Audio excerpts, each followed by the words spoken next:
Welcome, welcome. Hey, Debbie in the house. How's it going? I'm doing a little bit something different here and trying to stream from the PC, and that way you're able to follow along with an example financial plan. This is kind of an idea that I have for some stuff moving forward, um, in trying to walk through some example plans in the future. So I kind of gonna have to be looking over to the side here. Awesome, Jonathan in the house. How's it going? Good to see you. Streaming from the PC today, so kind of going back to this. I've done it once in the past. Jonathan, curious if you're what you think it looks like from the live stream, and if you can tell anything too radically different. One thing that I like about this is that I can be sharing my screen, obviously, here, and we can get much more detailed in some of the financial planning conversations. And honestly, I am going to be able to just rip through a lot of example plans on the fly, and I'm hoping to take on callers and be able to just walk people through this. So, if we did want to have an example caller, happy to actually take on a caller tonight if we want to kind of do an example plan here.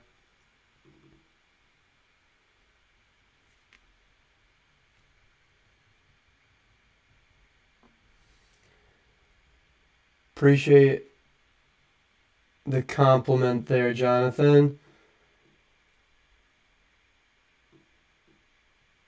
All right, I think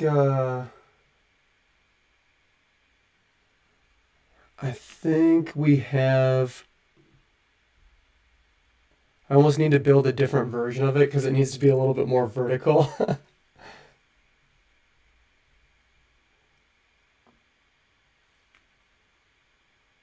Change the name to LTC. Welcome, LTC in the house. Thanks for joining. Let's see. So I'm also curious if I'd center the Excel a little bit more. Okay, yeah. That is what I'm working on right now. Is I need to just simply build a vertical version of this. Whenever I do a financial plan, I'm always on my computer, of course, and just sharing via um, Zoom. And there's such a big delay here that anytime I make an adjustment, it takes like 2 minutes for it to reflect on what you guys are seeing.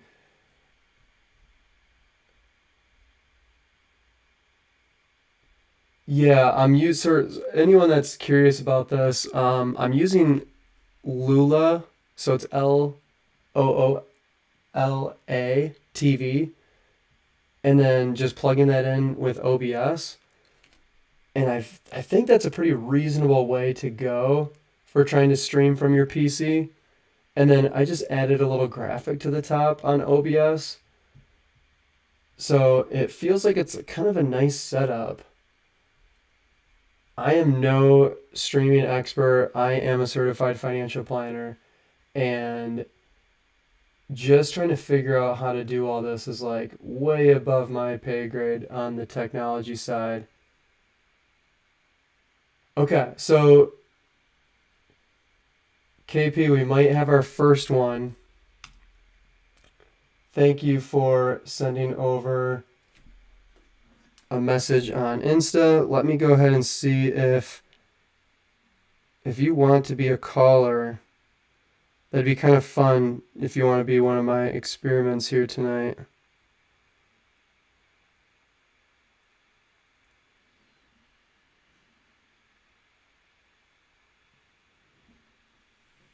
I can send you over the number to call, and we can just have a quick combo.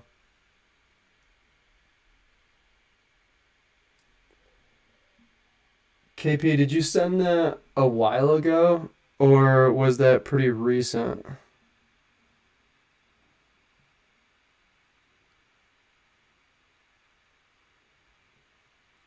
I'm not seeing anything recent, but that doesn't mean I didn't miss it. And if so, my apologies. Sorry, I keep looking over to the side here because that is where I can see what you see. And there's like this at least a 2-minute delay. So I'm trying to adjust this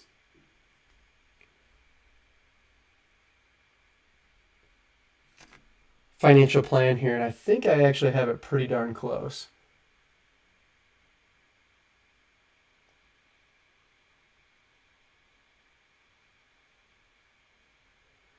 Okay, cool. So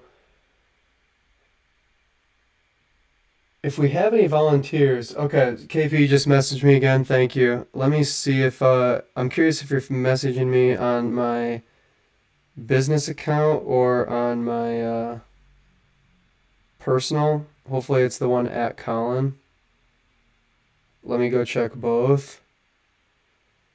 And if you're open to it, I'll send you my phone number to call, my voice over internet number, and then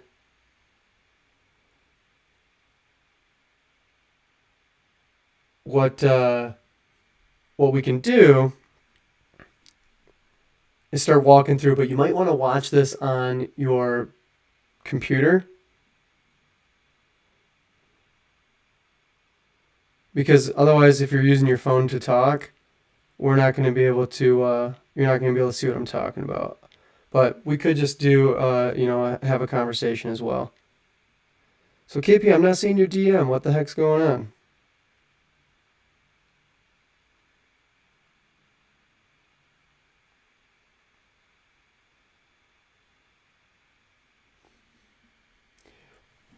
Well, if anyone wants to send over a DM, I'll send you a... Unfortunately, I don't have my computer. Okay. On TikTok. Gotcha. Okay. Well, I don't even know if I can log into TikTok while I'm streaming from this. Maybe I can.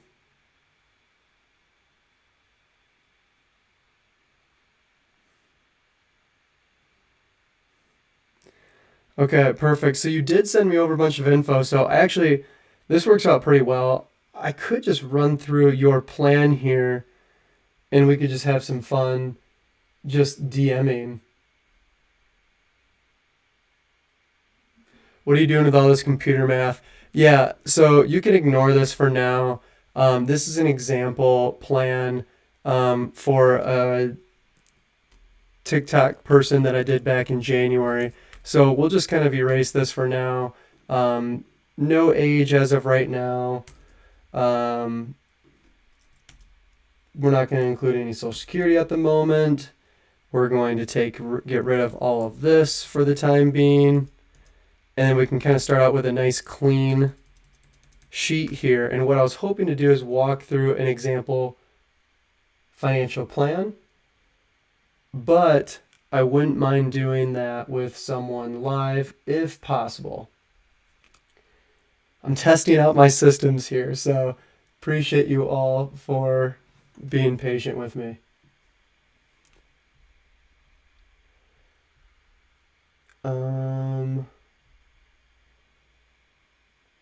So KP, I can run through your plan. I did find your DM here on TikTok.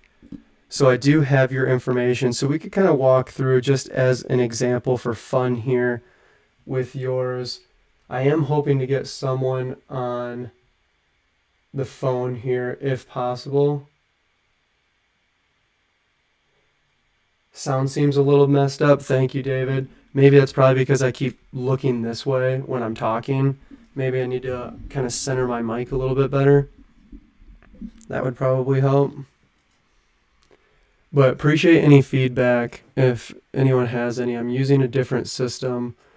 I'm using OBS to stream from my PC, and I am by no means a streamer.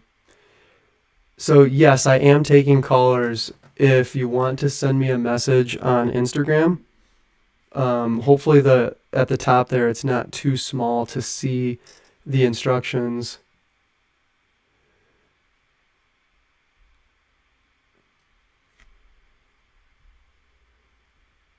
And I'm trying to host a Dave Ramsey show. So I want people to just call in, ask their questions. It's fun in the chat, of course, but calling in is just always way more entertaining. We just get way more done.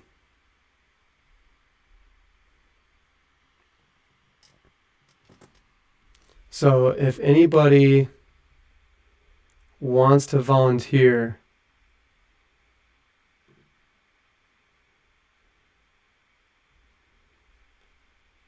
send me a DM on Instagram, or even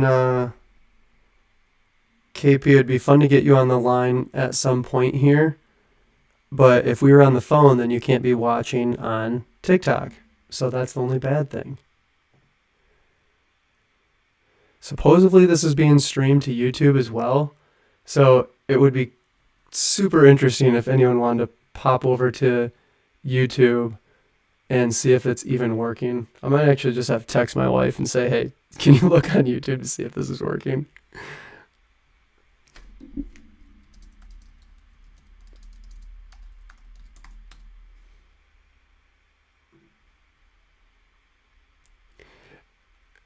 Jonathan making fun of me for calling myself the Dave Ramsey Show.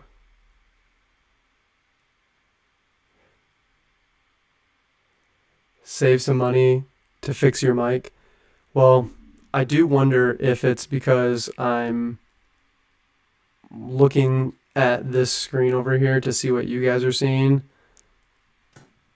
I'm not totally comfortable looking over this way just yet, and the live chat is all the way over here, so I'd almost have to like create like a separate chat thing.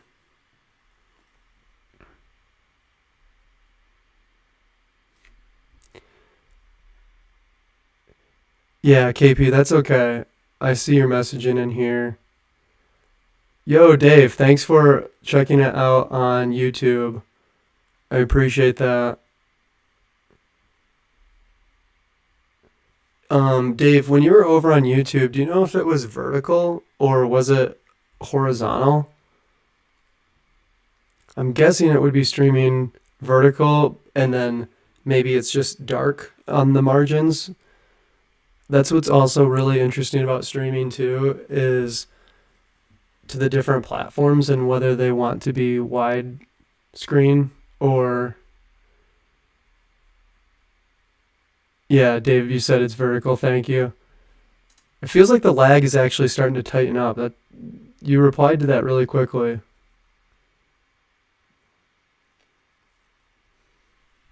Cool.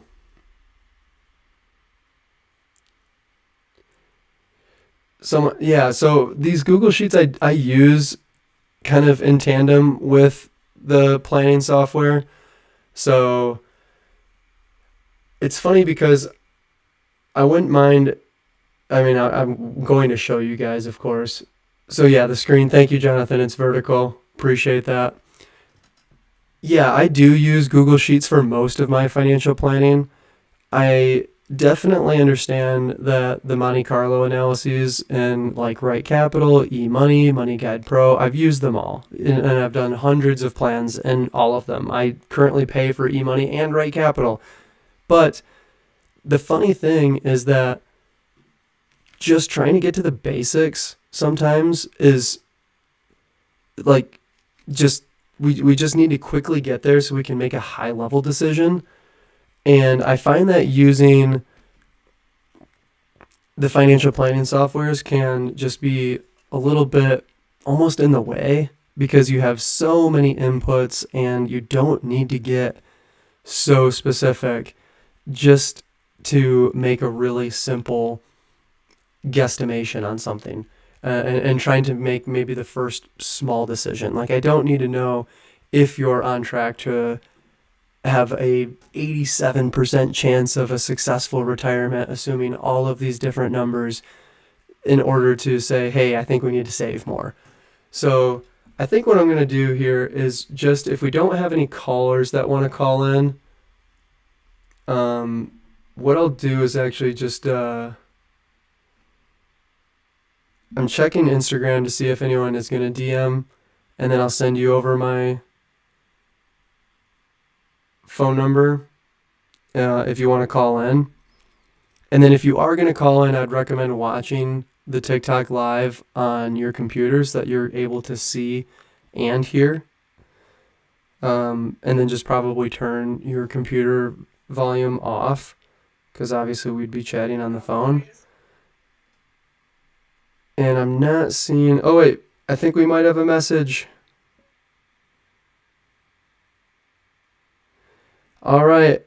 So I do have a message here from someone. I'm going to accept it here. And I'm just going to send you over... I'm just going to text you right now on Instagram here.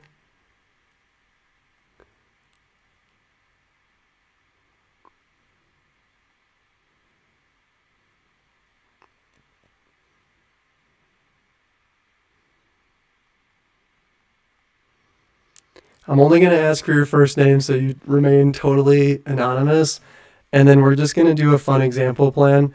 And if you can, I would encourage you to pull this live stream up either on YouTube or TikTok on your computer, and then just use your phone to call in. And I'll give you my... Okay, perfect. You said, yes, I am. All right, awesome. So let me give you a phone number here. Actually,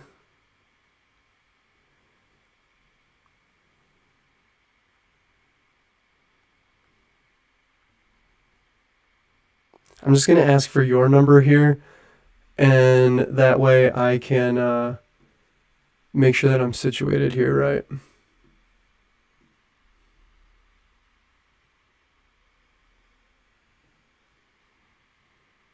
All right, awesome. This is going to be really fun. So, going to call in, no pressure. We're just going to use first names. And if you're watching this from your computer, which sounds like you are, then we're going to be able to just walk through an example financial plan.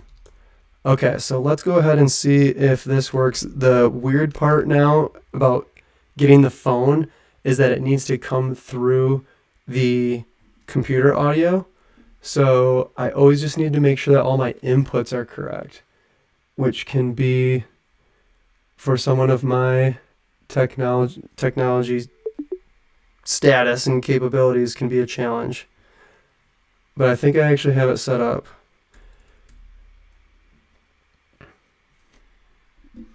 So it's ringing.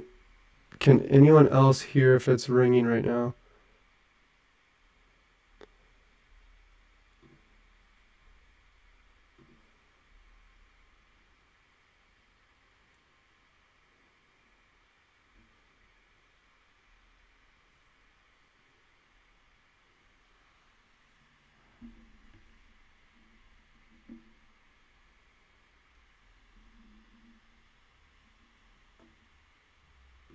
Oh, they didn't answer. I called you. Oh, now they're calling back. Okay. Hello, this is Colin.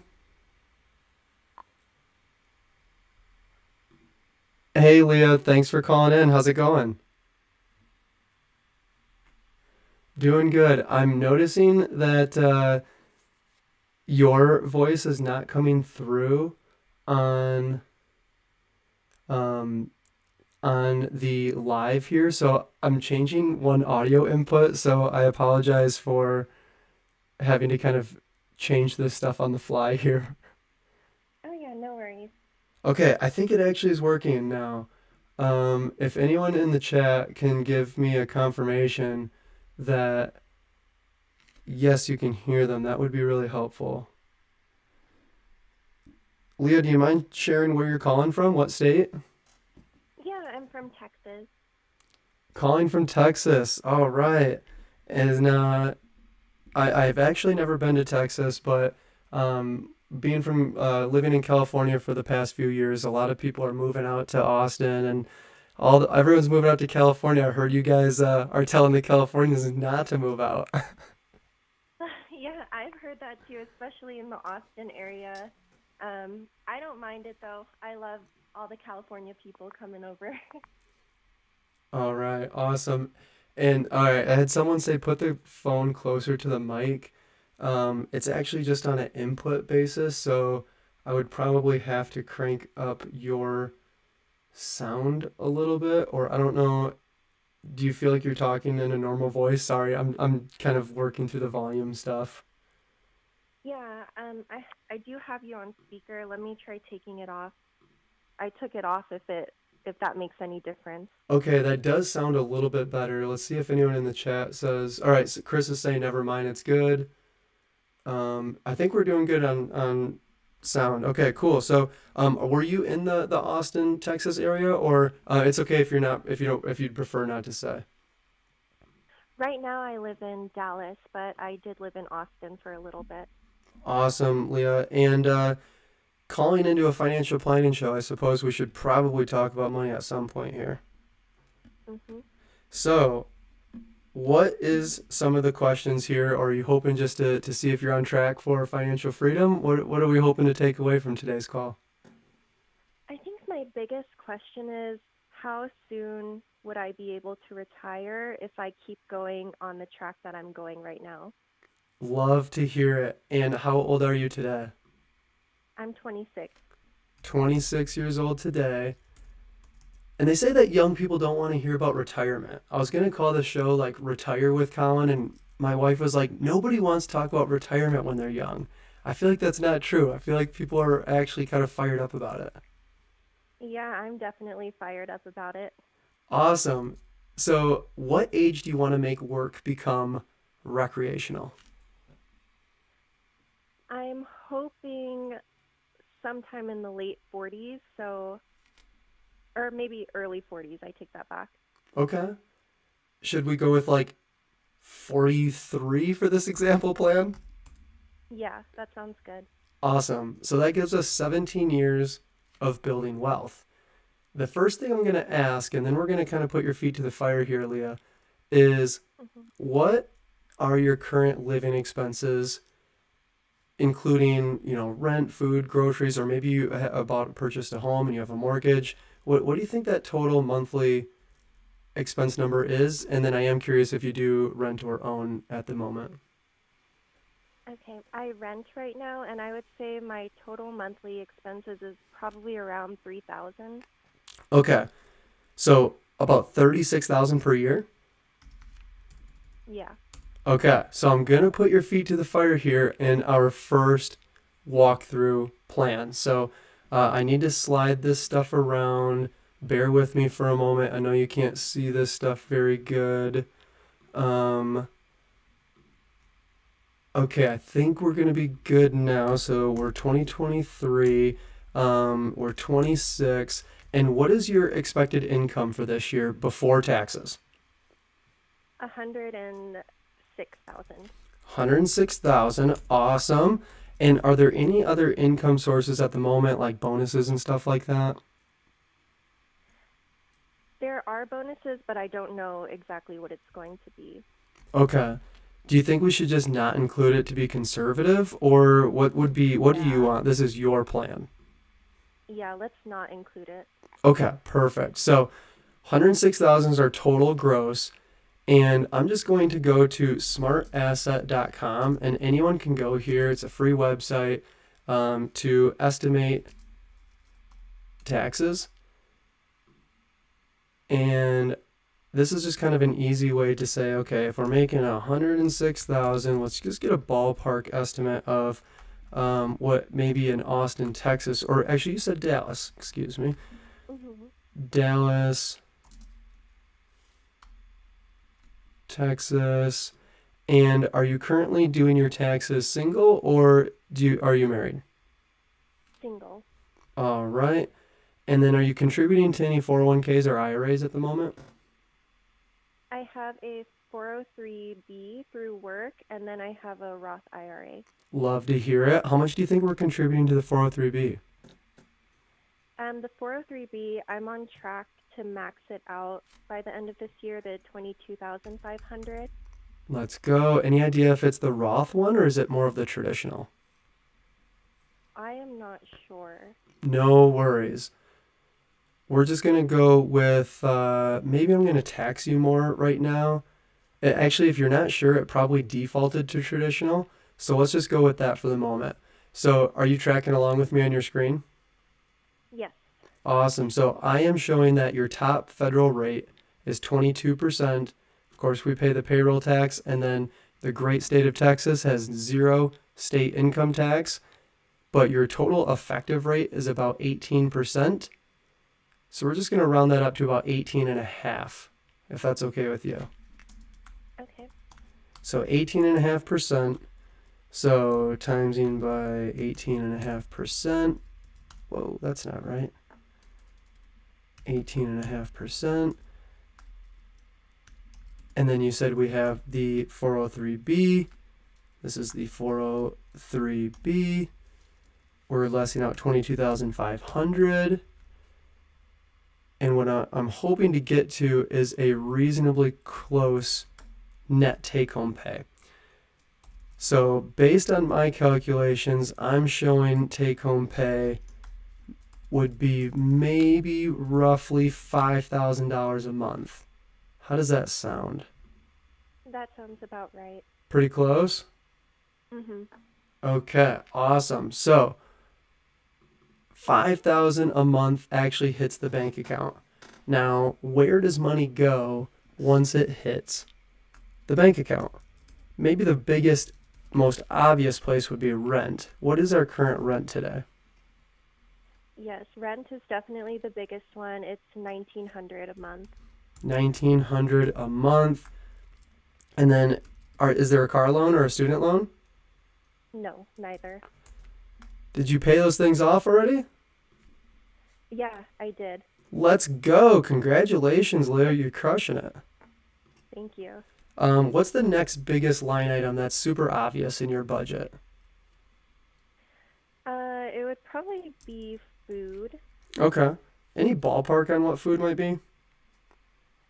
Per month, maybe 500. Okay. And I'm not going to go all the way down through your entire budget here. I just usually like to pull out like the first like one or two big line items here because you said that 36,000 was your total living expenses. And the thing is that just between food and rent, you're already to 28,000. So if we were going to say that this is like your total living expenses, and we were just going to say that everything else, we'll just say other for the time being.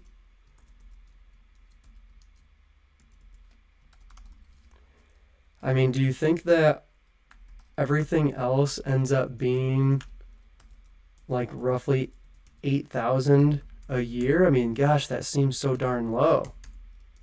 Yeah, I don't really have a lot to spend on. It's just really food and rent and gas and maybe go shopping every once in a while. But other than that, I don't really have any other expenses.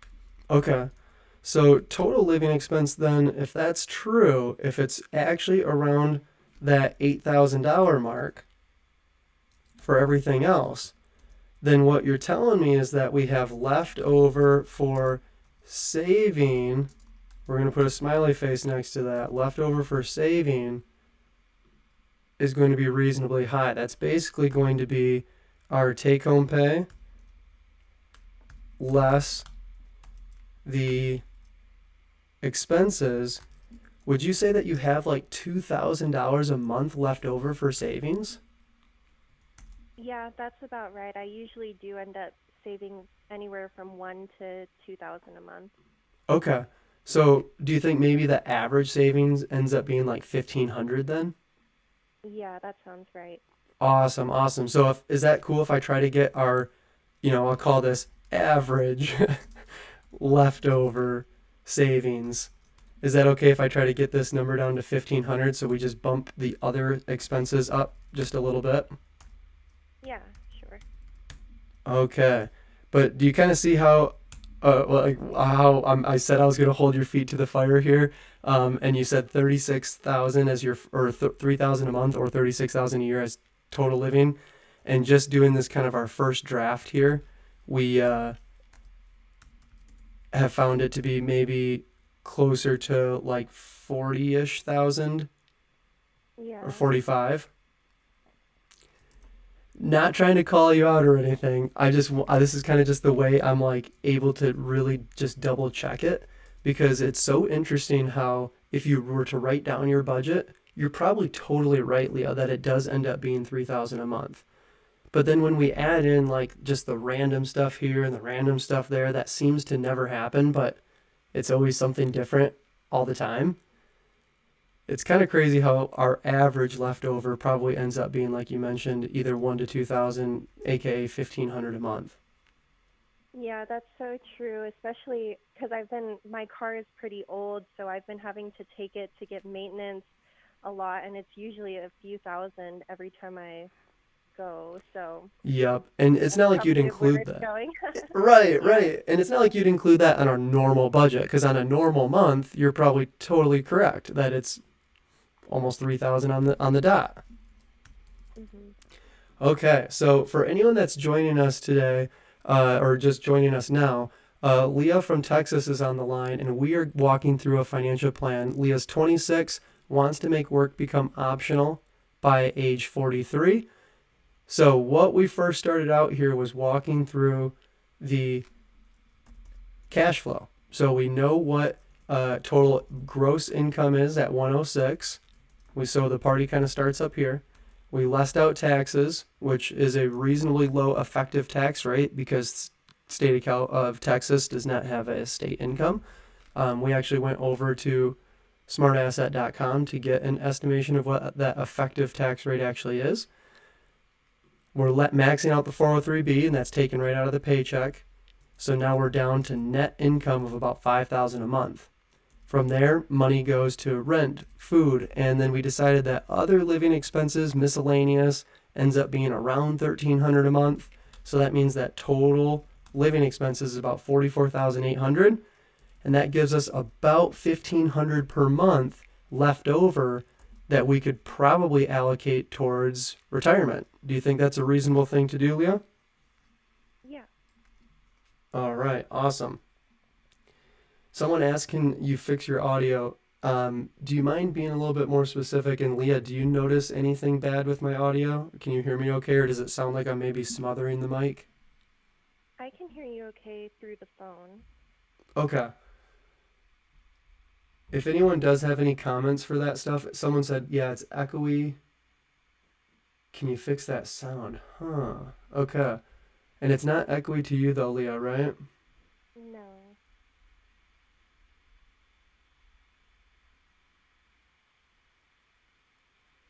Okay.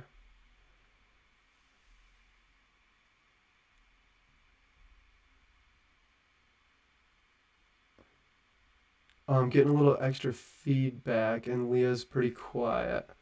Okay, thanks, Tom. Appreciate your feedback there. It's doubled. Sorry, Leah, for the interruption here. I'm just trying to kind of learn as we go here. Yeah, no worries. Sounds like you're in a big empty house. Sounds like a nasally robot. It sounds trippy. Okay. Sounds as if you're using the phone to record and talk back. Interesting. I honestly don't know what to do with it on the fly here, so I'm gonna have to play with that another time. So Sorry that the sound is bad to our folks on TikTok, but I'm glad that it sounds okay to you, Leah. So I'm just gonna kind of have to keep going because I'm not sure you could be on the phone all night here with how I know how to handle this technology. But getting back to your plan here, one thing that we did find is that your total living expenses are closer to about 44,800. Is that okay if I just round it to 45? Yeah, that's fine. Okay, so living expenses here, Leah, are 45,000. And one thing that we know is inflation. I'm sure you've heard all about inflation in the news. Yes. So if we're going to use inflation at 3%, which is the historical average, I know inflation has been significantly higher in recent years, but also from about 2000 to 2020, inflation was at like 2%. So, in the 70s, it was in the 10 to 15% range. Like we've seen really high inflationary periods. But Leah, you're in charge of this plan. Do you feel okay if I use 3% inflation for the next 17 years as our average? Yes. All right, perfect. And just as a side note, inflation impacts everybody different. So now that you're done with school, the massive university inflation isn't going to impact you. And if you already own a car, well, then all of the used car inflation isn't going to necessarily impact you. But maybe you like to shop at Whole Foods and organic carrots are high in inflation. I don't know. Just using that as an example. So everybody's a little bit different that way. But now what we've identified is that your 45,000 for living expenses is going to feel like more like 75,000. Do you see that on your screen here? Yeah. How do you feel about that? That is a big jump. Someday, Leah, we are going to be those old people bitching about what $1 used to get us. Yeah. That is what's going to be happening right here. Now, one thing that I'll often do is include some type of Social Security. I know everyone's going to kick back and say Social Security is underfunded, et cetera, and that is true to its existing capacity. But someone who has been putting into the system and paying into the system for over 20, almost 25 years in total, to say that there's going to be no Social Security would be probably silly. So I'm just going to include a very small amount of Social Security of $1,500 per month. It's more than likely going to be more like $3,000 a month. But Leah, you're retiring really early and you can't start Social Security until age 62. So that calculation would be a little bit more than what I'm going to do in this 5-minute rough draft plan. So I'm just going to round it to 18,000 per year. That seems like a really low amount. A lot of times I'm using like 30 to 40,000 depending on what age you want to retire. So is that okay with you, or would you prefer to see Social Security even more conservative? What's kind of your gut feeling? I think that sounds good to me. Awesome.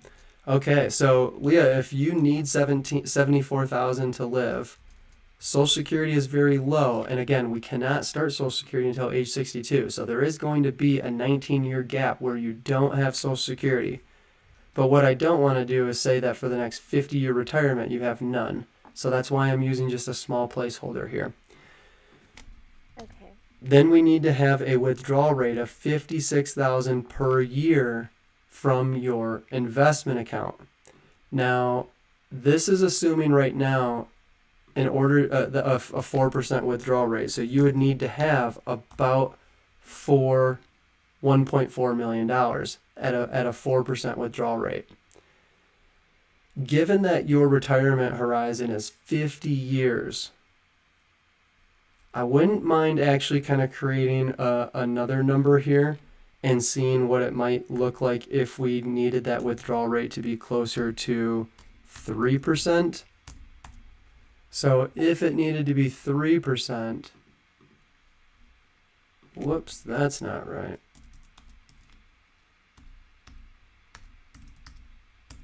Then you'd need something closer to like 1.8 million.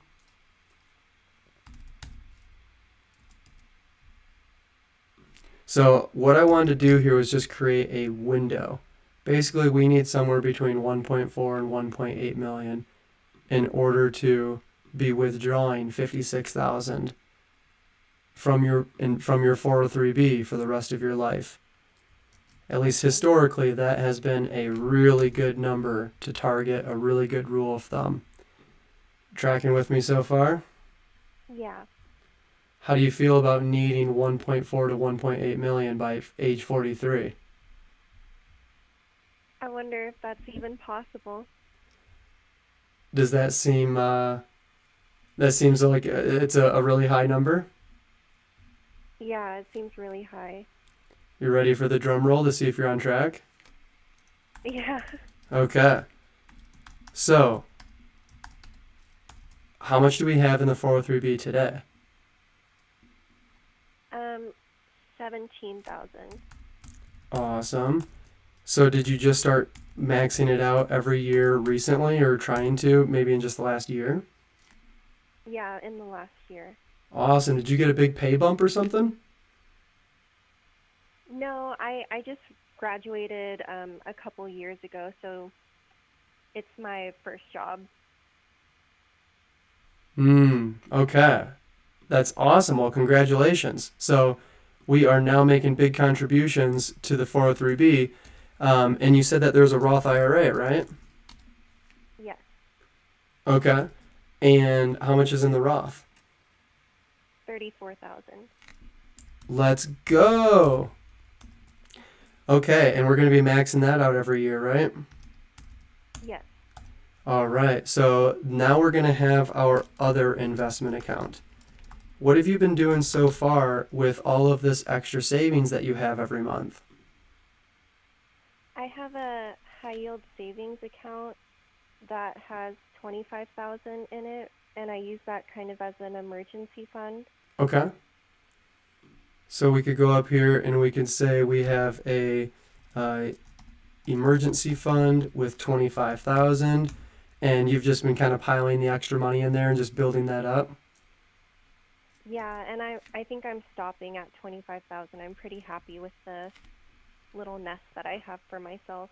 Awesome. That feels like a pretty reasonable thing to do. I mean, when we add up your total living expenses, I mean, they're basically 3,700 per month. So, if we do 25,000 divided by 3,700, you're talking about over 7 months, six and a half months of an emergency fund. That seems like a pretty good amount. Cool. Of course, if you have any obvious expenses coming up in the next 1 to 3 years, would definitely recommend that we are keeping cash on the sidelines for things coming up. But if you have no major expenses in the next 1 to 3 years, keeping that emergency fund in a high yield savings sounds like a really great idea. Okay, so that means that we have room now for other investing, right? Yes. Maybe that's going to be like a brokerage account or something. But let's go ahead and take a look I at. have one of those too. Awesome. Okay, so you're already on top of this. So we had the leftover savings of 19,000 per year, but we already allocated 6,500 to the Roth. So that means how much do we have left over for brokerage? Basically 12,500. Is my math good there? Yes. All right. So we go to the brokerage account. We're going to put 12,500 per year. And now this is where the drum roll begins. I'm going to knock us down to 7% rate of return on our first draft here and see how we do. So 7% for 17 years. Here's the contribution amount. Here's the present value. Let's go ahead and see how we're doing. It's going to be tight. 1.4 million. Leo, we are knocking on the door. Now, I don't know if this is traditional. I'm assuming it is because we weren't sure about the 403b. So my gut feeling is that there's probably going to be, maybe 15% effective rate in tax still. So net to your pocket, you're really looking at like 1.2 million. I think, Leo, we are just a tad bit shy of retirement by 43. Okay. Now, there's a couple things we can do. We could push retirement out just a few more years. You could even add in a little bit of part time income. Maybe you're working at your favorite coffee shop, you are selling online products, you are doing something that you just thoroughly enjoy and making Mhm. $2,000 a month or $1,000 a month. That's really where the financial planning starts to get fun. Okay. And what's awesome is that you are really, really darn close on our first draft here. And honestly, I felt like I was being pretty conservative throughout this whole thing. I mean, I tried rounding up your expenses, I rounded it up here. I feel like 3% inflation is pretty reasonable, especially if you're using a 7% nominal rate of return. For the last 100 years, inflation has averaged 3%, while the stock market's averaged closer to 9.5%. So, Mhm. I'm trying to be mean to you on inflation, or at least fair, and then I'm being kind of mean to you on the returns. And I'm thinking that we are probably just a tad shy, but wow, this plan is really darn close. Yeah, that's awesome though that like 43 is just a rough estimate. I can work longer than that too, but it's cool that, I'm close. It is really cool that you're close. I was honestly a little bit, I didn't think it was going to be this close when you said 43, but especially after you said 106 on gross income. But you are keeping those living expenses really well in check. I think that would probably be something I'd be just wanting to continue to monitor is, can those living expenses stay this way? And also, Leah, one thing I'd also want to know is, what are you going to do in retirement and having absolutely no responsibilities? A lot of times, and actually, maybe I'll just ask you, what do you think you would do with your time if you had no job and you could just wake up and do literally anything you wanted? Yeah, actually, so one of my hobbies is I play the harp, and I would love to either do like a side gig where I can play harp at weddings or teach harp.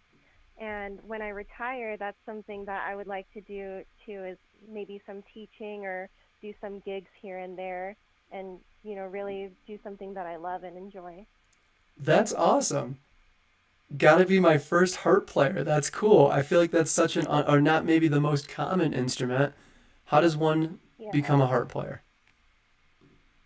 Oh, it was just while I was in grad school. I had some free time and, I was kind of stressed taking all of my exams and stuff. And I thought, what would be something that would be really soothing and help with the stress? And I came across some harp videos on YouTube and I was like, yeah, that looks really relaxing.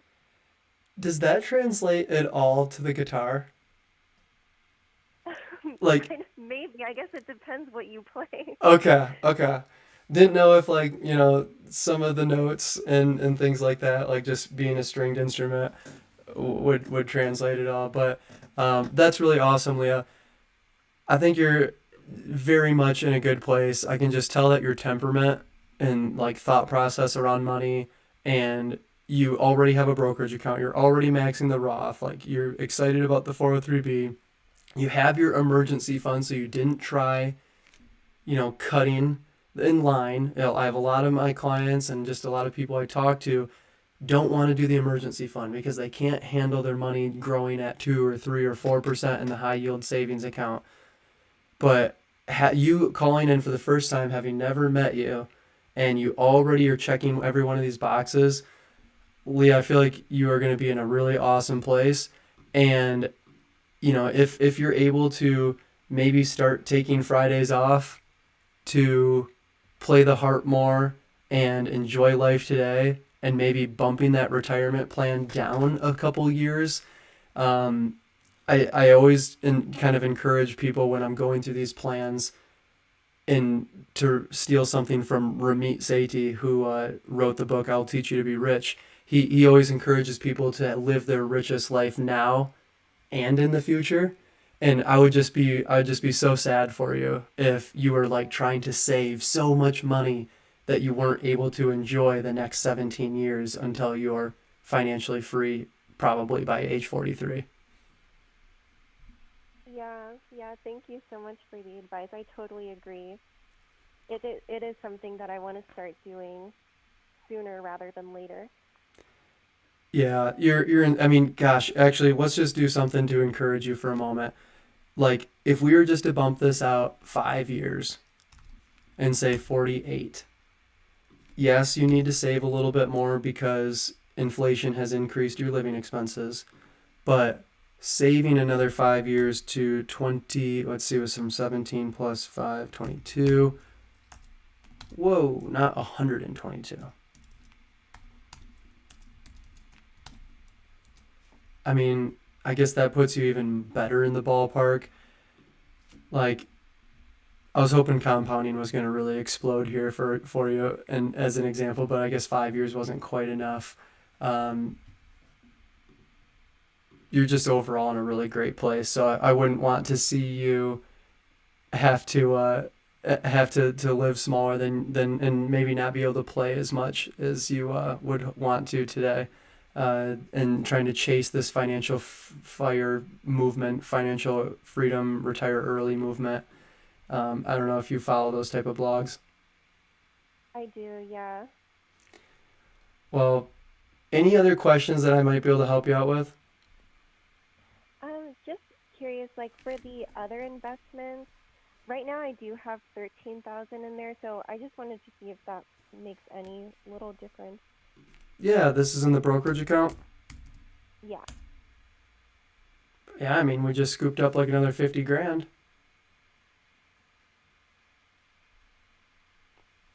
cool. I think the problem, or the not problem, but difficulty with your plan is 22 years. I mean, is not a tremendous amount of time for compounding. It is good. I mean, gosh, look at you're on track for like 2.3 million after tax 1.9, which maybe I'm taxing you even too high. That's almost your current effective tax rate. If we bump this out, if you're retiring at like 55, that's another 7 years. Now you're at like 29 years of compounding. These numbers just start to get really out of control. If you add 7 more years to this stuff, now all of a sudden it's just doubled in that 7 year timeline. I think that's Mhm. kind of the tough thing about financial freedom early is that we just don't quite have those last extra years for the money to be doubling. But again, your living expenses are so on track, your savings rate is fantastic. I'm probably too low on Social Security in the aggregate of your whole plan. I think I was being pretty conservative with just about every corner that we could, so this is looking really solid. Good. I'm so happy to hear that. That's awesome. Thank you so much. You are very welcome. Hit me up on either Instagram, LinkedIn, wherever. Would love to stay in touch and continue rooting you on. Yeah, thank you so much. Definitely will do. Cool. Thanks, Leah. Have a good night. You too. Bye. Bye bye.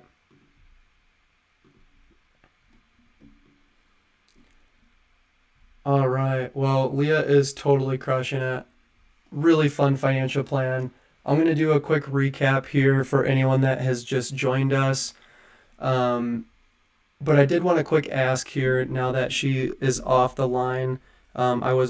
I'm kind of concerned about the audio here, and I want to make sure that it's decent quality. Curious if anyone is that's listening here now that she has signed off. Did that change the audio quality? I wonder if having her call in somehow made the voice echoey, or if it's still bad. Yeah, people are saying not great audio. Someone said all good, still doubly. Okay. It's got the reverb. It might be your mic. Someone else saying it's fine. It's not bad, it's just weird. Okay. Yeah, I mean, maybe it is, I could turn down the volume a little bit. I don't know if it's like maybe just a little too much gain. I honestly... Testing, testing. That's actually probably turning it up a little bit too much. Need AirPods? I don't think that is it. Okay, someone said that's worse. Good content. We're listening. No worries. Appreciate it.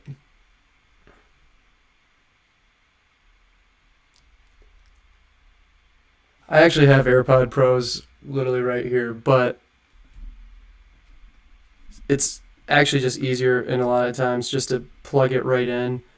Um, I use AirPods when I'm not trying to do 100 different sound bites at once. So streaming from the PC, well,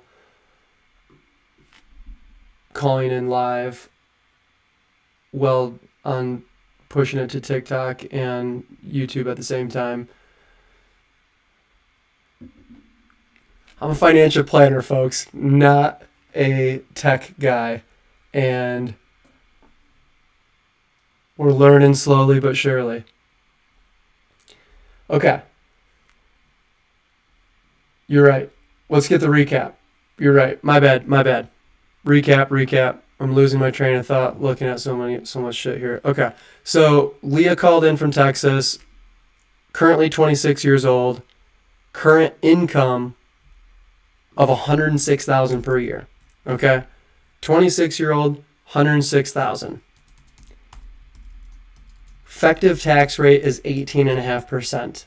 You can fight me on that, but it's got to be pretty darn close. I do this all the time, and I actually have professional tax software I cross-reference it, and it's pretty darn close, especially when a plan is this simple. Currently max at $22,500 to the IR to 403b. Yes, her top marginal rate is 22%, but if y'all don't know how taxes work, they go up in brackets. So her actual effective rate, how much she actually pays, like $11,000 is what she actually pays, divided that by her total income. Effective rate is 10.5%. FICA still at the full 7.6. Total tax at 18. I just rounded up to 18.5. Okay, so everyone's tracking with me there. So we're paying tax, we're maxing out the 403b, and then this is where we get to net income. This is, I'm going to call this take home pay. Okay, that's the money that actually hits your bank account and you can go do whatever you want with. From there, she's paying rent, food, and then other. So then we get down to total living expenses, okay? So we could go ahead if we wanted to color all of this red if we want to just think of this as expenses. Okay, so after the expenses though, we have take-home pay minus all of our expenses, and then this is the average that is left over. So left over cash flow. This amount can be going towards savings, it could go towards whatever. Okay? She said that she's doing a Roth, and then this is going, so then that just means that this is going towards brokerage. She's maxing out a Roth. She has $19,000 left over. We know where $6,500 goes. That means $12,500 goes towards brokerage. Y'all tracking with me there? Great. Let's go back to the financial plan. We got to pull over living expenses. Where did we get $45,000? That was the total. Okay? That's rent, food, everything. So if she keeps living her exact same lifestyle, $45,000 per year. When she called in, she said it was 36. And then I kind of got pushing back and saying, hey, how much is left over for savings? Like, do you actually have $2,500 per month left over? It's like, maybe it's closer to $1,500 per month. Perfect. That means living expenses is on average around $45,000 per year. Inflate that at 3% for the next 22 years. Okay? 22 years. And we were actually in the first draft doing age 43. So we could inflate that at 3% for the next 17 years. That means that she needs to be spending $74,300 per year to buy the same stuff. Okay? Everyone's tracking with me there. Why we went from $45,000 per year to $74,000. Go ask your parents what gas used to cost. Go ask them how much going out for a dinner was. We're all going to be in the same boat. And if anyone's yelling at me that 3%, that's so little, maybe, you know what, maybe. But guess what? In the 70s and 80s, inflation was 10, 15%. Okay? So we've seen high inflation. It's really not even that bad. Everyone's freaking out. Everyone thinks that, inflation is here forever. It could be. Sure, it could. I could be totally dead wrong. This is an unknown future we're all heading into. I can't make any guarantees, but I'll tell you what, for the last 100 years, we've seen some stuff. We've seen world wars. We've seen president assassinations. Like, we've seen some things. And for the last 20 years, from basically 2000 to 2020, inflation was like 2.1% or 2.2%.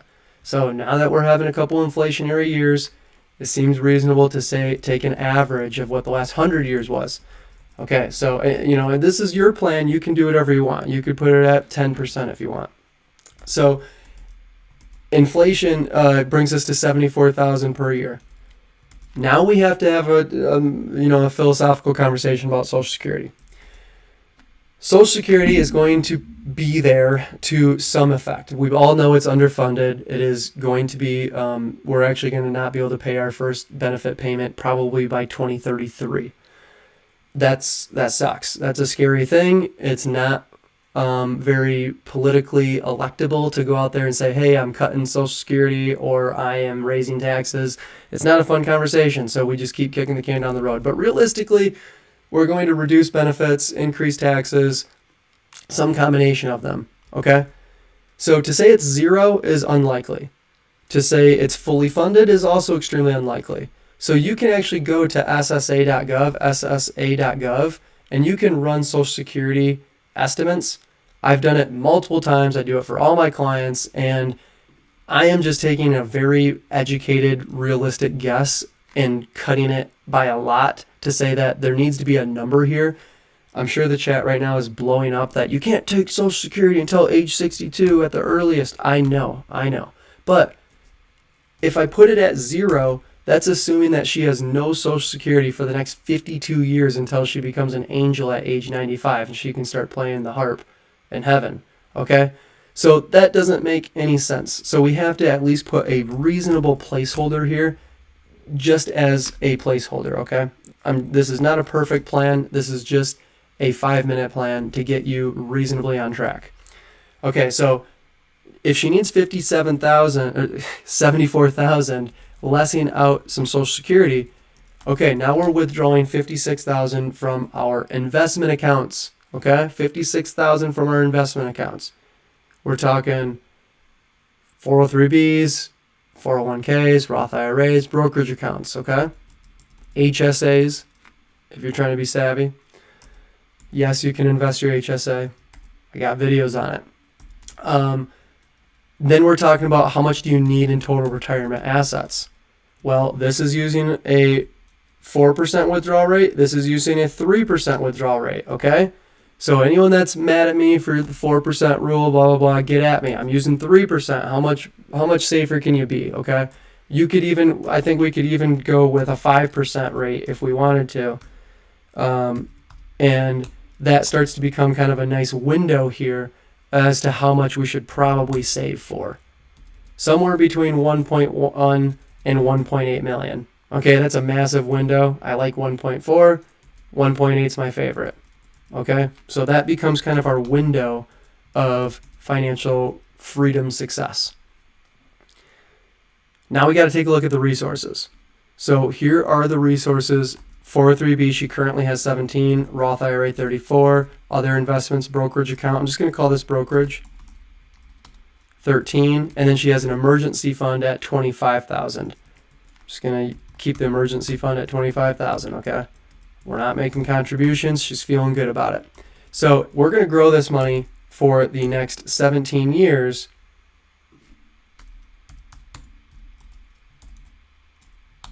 at 7%. Okay, market has historically averaged closer to 9. I'm going to tell you 7 so that if we get 8 or 9, you're going to like me more. And we're on track for 1.5 million. Now, I do believe this was a traditional account, from what I could tell, this will be pretty much all long-term capital gains, which actually is going to be taxed at 0%, assuming that her income stays in this same reasonable bracket here. Very likely that she won't pay any capital gains. By the way, that's a nice side note here. Everyone complains about brokerage accounts. Brokerage accounts are freaking awesome. If you're married filing jointly and you withdraw $80,000 from your brokerage account, it's like 82 or something like that, maybe 81,000. It goes up with inflation every year. You pay zero capital gains tax rate, okay? And if you make more than that, you're in the 15% capital gains bracket. And then, of course, it gets to 20, and then you have the Obama 3.8% additional tax. But that is huge. Nobody talks about that in retirement. When you can control your income and how much you can withdraw, which bucket do you want to withdraw from, brokerage accounts are the bee's knees, okay? They're not as good, of course, as Roth IRA, 403B. We got to go max those out. But she's maxing them out, and then she's doing a great job going brokerage. You don't have to go with a stupid IUL, okay? You don't have to go with whole life insurance. You don't have to do all these fancy tricks to try to pat the pockets of these insurance folks who got their license in 6 weeks and started slinging products. I'm probably offending a lot of people. I'm sorry. But I see it all the time, especially on this TikTok platform. Okay, so now we got up to 1.5 mil. I'm lessing out 15% effective tax rate. That's probably too high, but whatever. She's a little bit shy in this financial plan, okay? So she's just a little bit shy, but overall looking really, really solid. All right, I'm going to try to field some questions here. Sorry if I missed any questions. I've just been ripping through.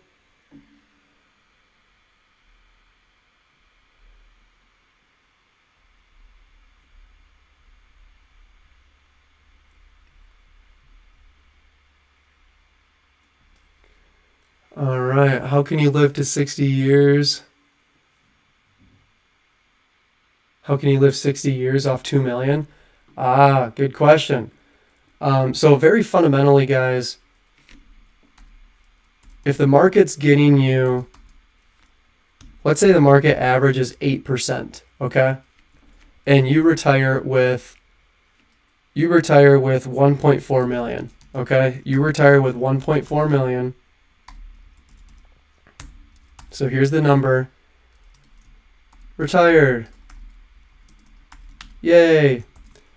If you retire with 1.4 million, let's say the market goes up 8%, because that's roughly the average. Actually, it's closer to 9. We'll just use 9 because that is closer to the average. You're going up $126,000 in year one. Okay? And you're only spending $56,000. So technically your account should be growing big time if you're getting the average rate of return. However, the market goes down, right? We know that 08 happens. We know that 2000 happens. We know that 1987 happens. We know that the crash of 87 happens. Like, you can pretty much expect there's going to be a recession. There's going to be a big crash. It's not like if, it is when. It is an economic cycle. It is expansions and contractions. Expansions and contractions. When you zoom out, it makes a pretty darn good line going up and to the right. It's never not, okay? It's never not. You've never lost money in the stock market if you've held long enough. So stay diversified, my friends. So what we do is we're going to say, well, we should try to aim for a safer withdrawal rate. So we want you to be withdrawing closer to like 4 or 5%, okay? And then that is going to help you stomach through those downward years. So that is how you can live off of 1.4, 1.8 million, even though by the time you die, you've withdrawn significantly more than, assuming that inflation didn't go up, you're withdrawing 2.9 million. Really good question. Okay. Let's see, any other questions here?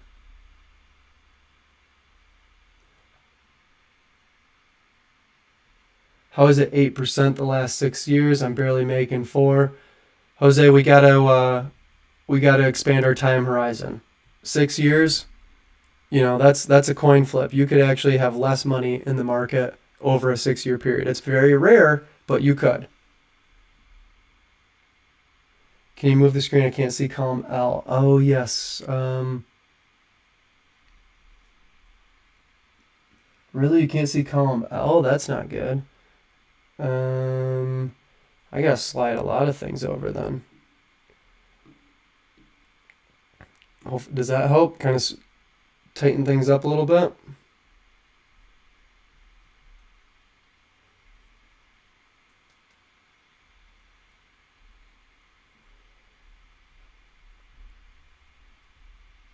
Okay. Trying to find some questions here. The chat function is okay on this PC streaming app here. But it's not. Every time someone likes it, it actually shows up as a notification, so I kind of bury some of the questions. He doesn't even read the comments. Yeah, sorry about that. I have not been reading the comments.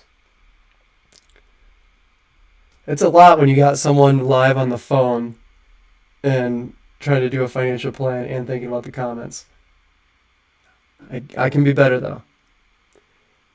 It'll pay 85%. Raise the threshold. Yeah, I agree. I'm guessing you're talking about Social Security.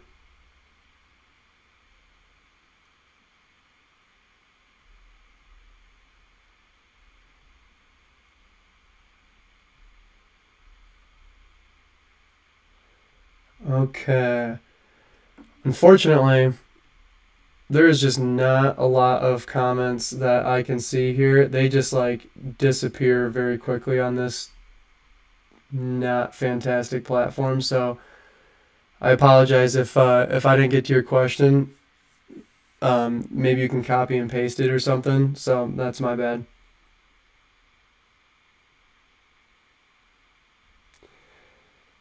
That dude said that was a rude human about questions.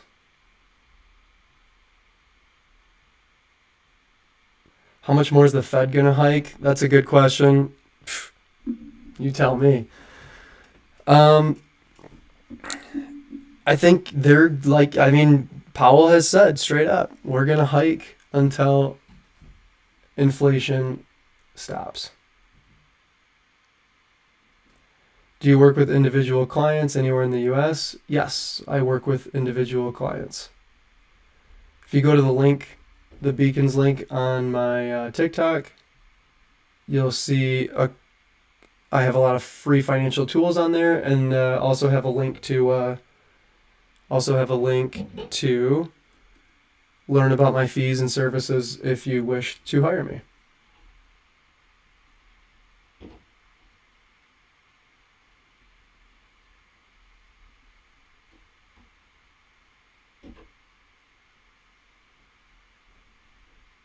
Do you like whole life insurance? No. Almost under any circumstance. Maybe like a buy-sell agreement for a business owner or something like that. Don't use it as a wealth building tool. Don't use it for protecting yourself with life insurance. Hopefully you're not going to need life insurance. How is SERP taxed? Is that self-employment?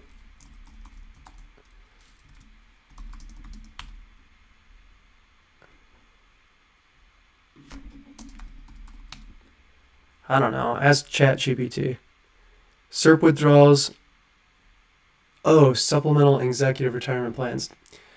I haven't really called them that.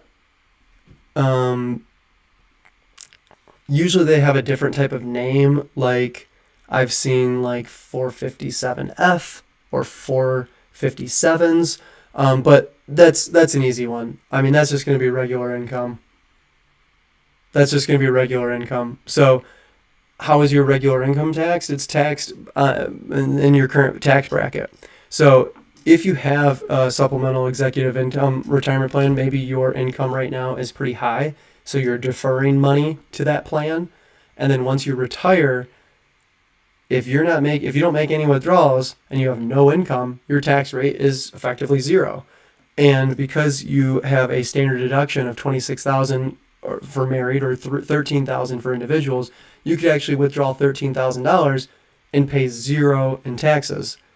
And then any amount after that is going to be taxed at the 10% tax bracket. And then once you fill up the 10%, then it goes to 12, and then it goes to 22, and then it goes to 24, and then it goes to 32, and then 34, I think, and then 37. Like, it's got, you just have different brackets based on how much you're withdrawing and how much your income is.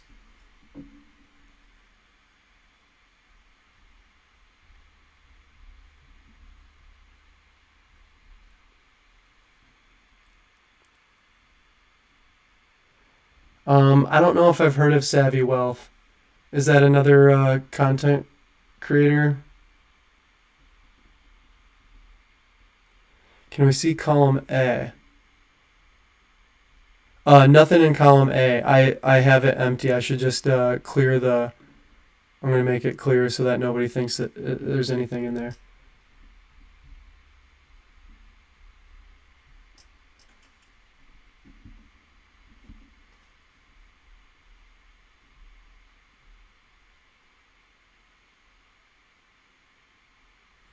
Yeah, I need to make the first 4 columns a little bit smaller. Yep.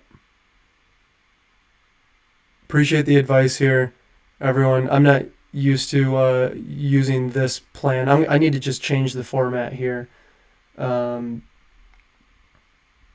make it a little bit easier to follow in a vertical format.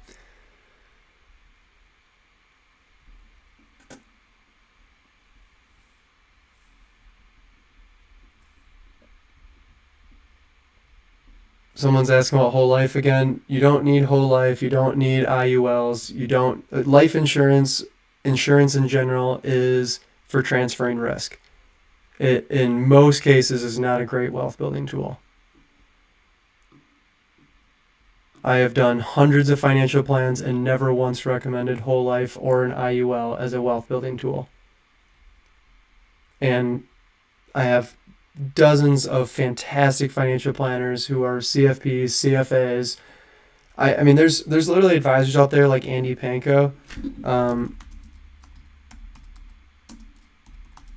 who have purchased a whole life policy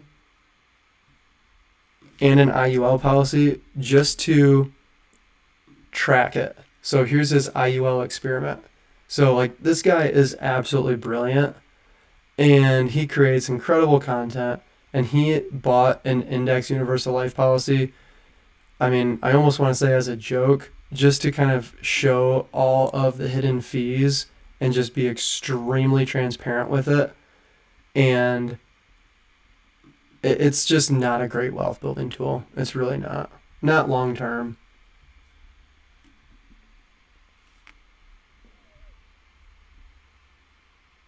Currently have a Roth IRA with a financial advisor that charges $150 every quarter. Is that bad?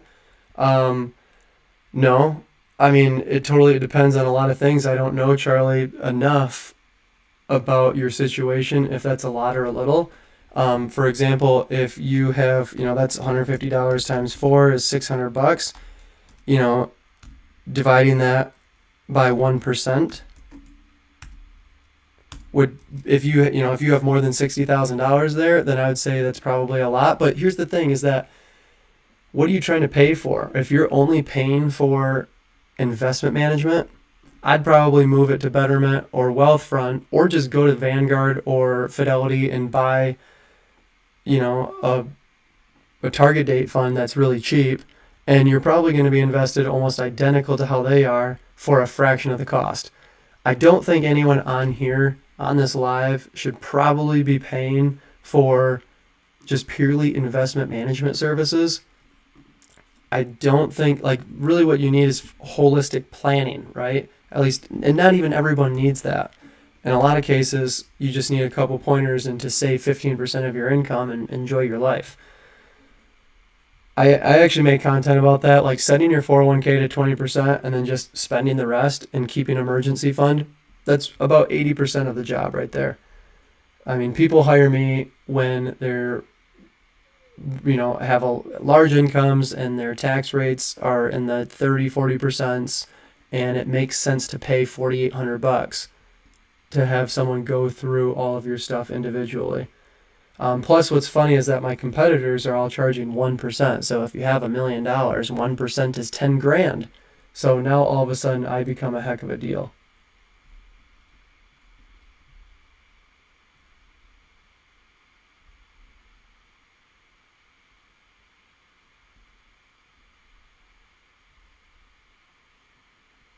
Someone said term only, never whole life, just my opinion.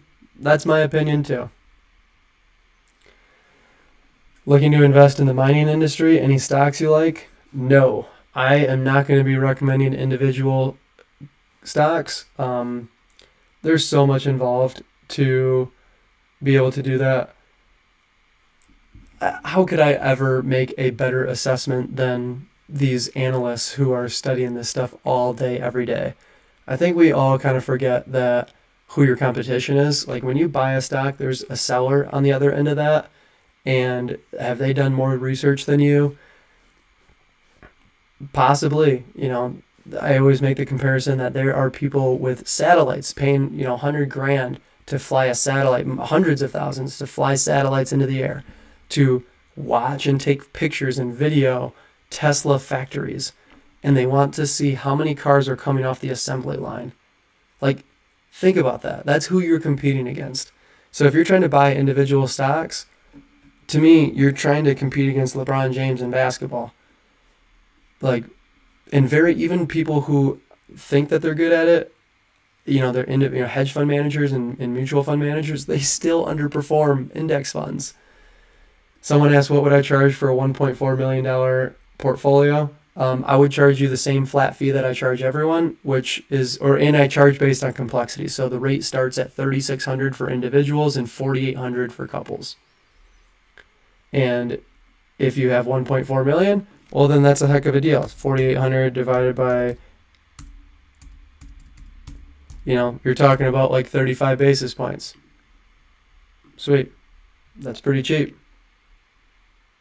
Quite honestly, because managing 1.4 million is not much more difficult than managing 1 million, which is not much more difficult than managing 800 grand.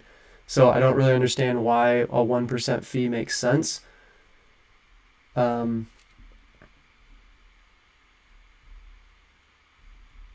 Also, most of my clients have assets held in 401ks that they can't move anyway. So that's the deal. Yeah, Debbie, I'm sorry that the audio is so bad. I really need to look into why it's doing this. It doesn't look like it's that bad. I wonder if I'm too loud. Testing, testing, testing, testing, testing, testing, testing, testing. Yeah, I don't know. I don't know if that helps at all. I turned the gain way down. Testing, testing, testing, testing.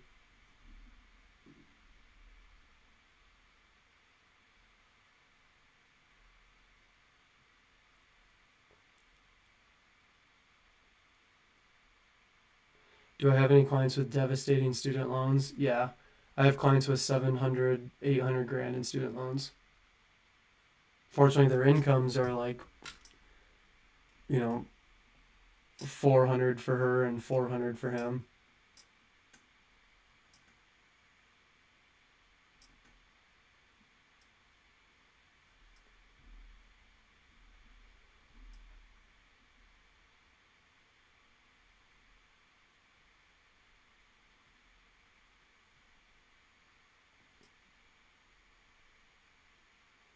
Is that the same as MPI?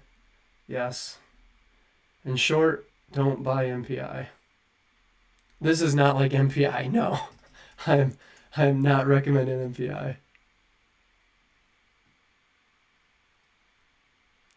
IULs are MPI. They just have a leverage strategy and act like it's completely reinvented the wheel.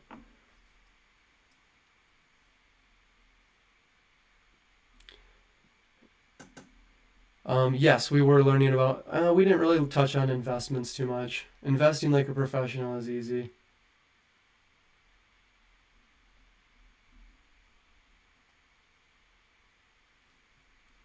I pay 500 a month to Discord servers to manage it. 500 a month seems pretty steep. 6 grand.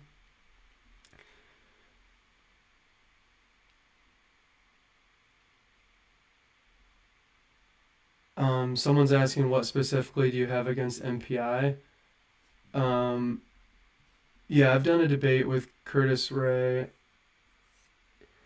He definitely knows me by name when I go into his chats and ask him how he feels about what's going to happen to MPI if the loan rates change, or if the cap rates change, or if the floor rates change, or if the option rates change. Or what happens over, when maybe any one of those variables change.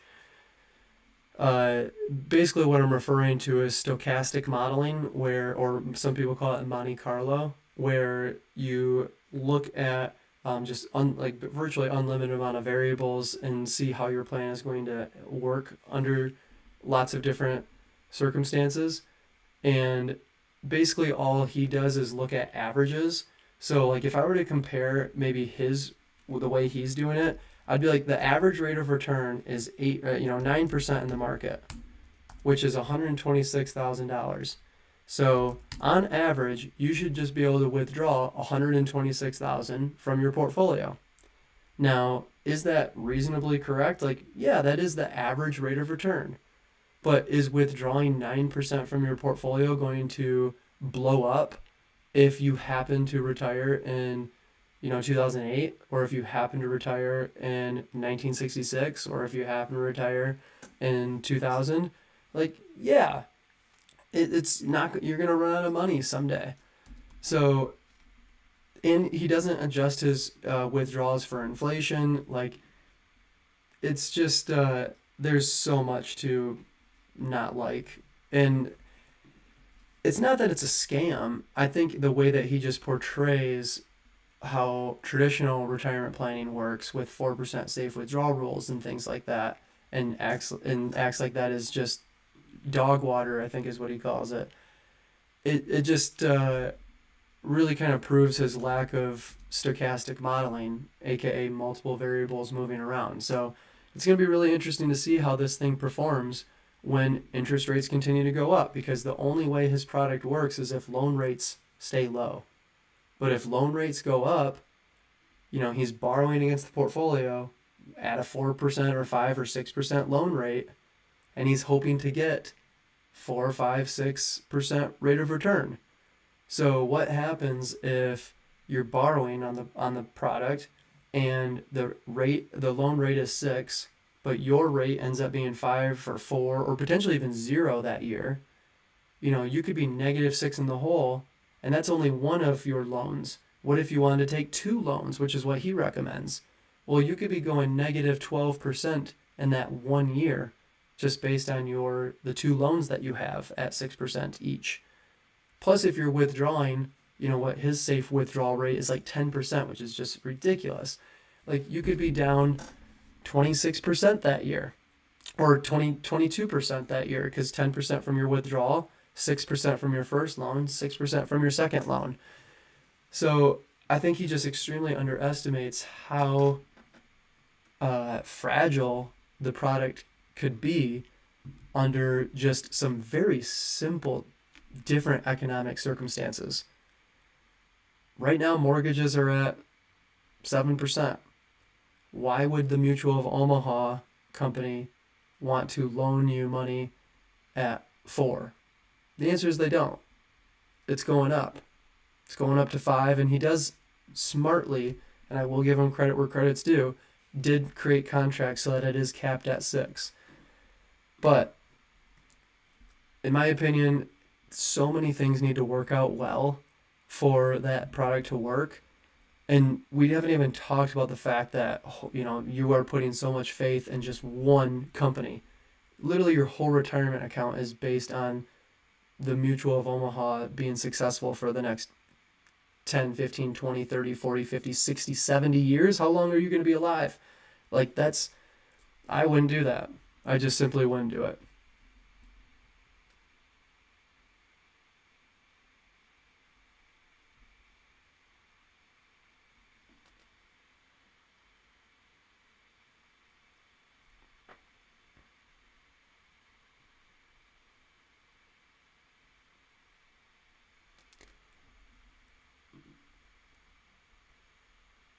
Okay, so someone's saying I have two audio outputs going simultaneously. I mean, I'm looking at OBS and I only see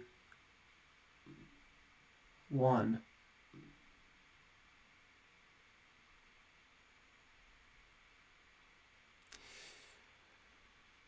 Yeah, sorry about that. I know that's definitely hurting the quality here.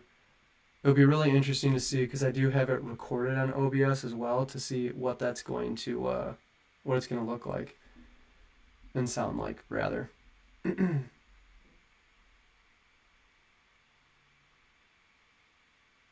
Yeah, the MPI videos that show it being 3 times retirement income, like, I'm sorry, you just gotta have a BS detector and just know that, like, I'm a certified financial planner. If this was a reasonable product, I would be recommending it. There's no reason I wouldn't. Why would I not? Like, he literally has the audacity to think that he has invented something that no one else has thought of.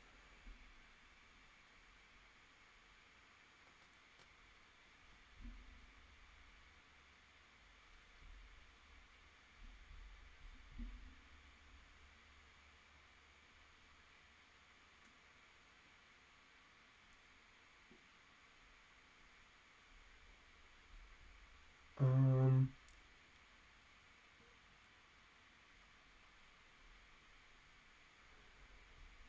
if anyone knows how to do the audio inputs or has ideas, I would love to learn. I will trade you with some financial planning.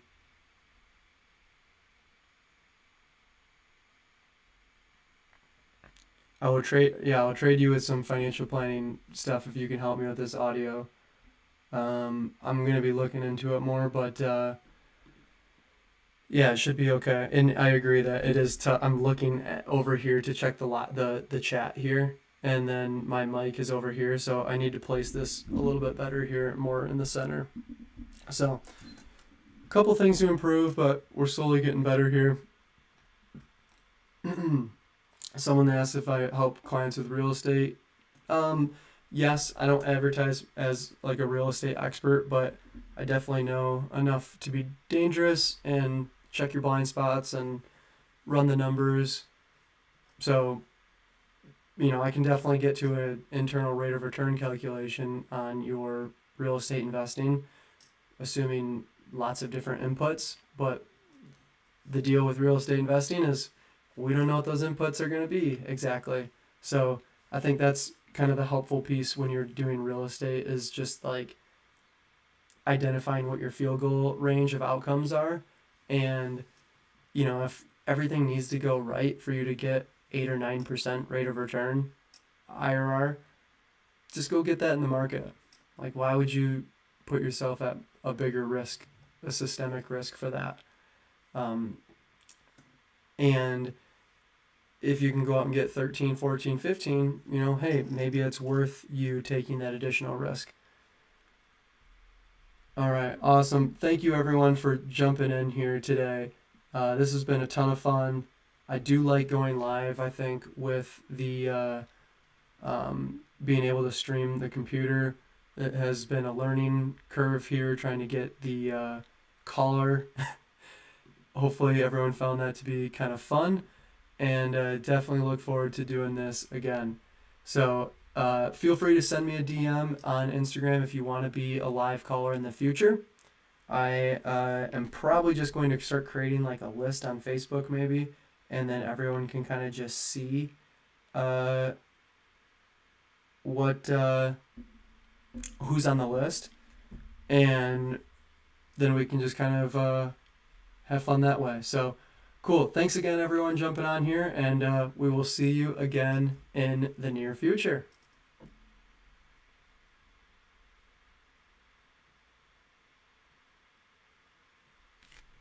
You're welcome, Leah. Thanks for jumping in tonight. It's a ton of fun getting to know you.